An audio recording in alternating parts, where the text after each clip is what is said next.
గుజరాత్లోని ఒక ఇంట్లో ఒక అమ్మాయి బెడ్రూమ్లో పడుకొని ఉంది. ఏదో అలికిడిలా అనిపిస్తే అమ్మాయి నిద్రలో సడన్గా లేచి కూర్చునుంది. రూమ్లో ఏసీ ఆన్లో ఉన్న ఒక్కసారిగా అమ్మాయి చెమటలతో తడిసిపోయి ఉంది రూమ్లో. అమ్మాయి ఎందుకో వణుకుతూ బిగ్గరగా ఏడుస్తూ ఉంది.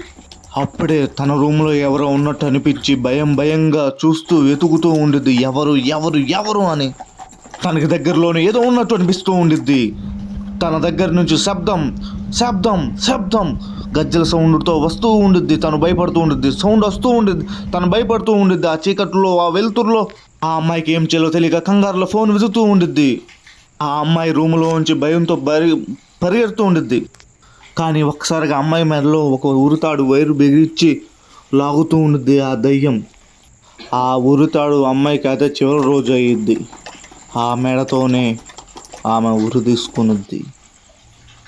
దగ్గరలోనే ఆ రోజు వాన పడుతూ ఉండిద్ది. అక్కడికి వస్తున్న మరి కొంతమంది ఆ రూమ్లో ఏముంది, ఆ శబ్దం ఏంటని చూస్తుంటారు. కానీ అక్కడికి ఒక జీవి ఒక శరీరం లాగా వస్తూ ఉండిద్ది. ఆ రూమ్లో ఉంది దయ్యమా మరి కాదా అనే ఒక ఆలోచనలో ఉంటారు. కానీ ఈలోపు ఈ అమ్మాయి ప్రాణమైతే పోతూ ఉండిద్ది. ఆ సౌండ్కి ఊరంతా ఒక్కసారిగా ఆ రోజు అమ్మాయి చావును అందరూ చూస్తారు.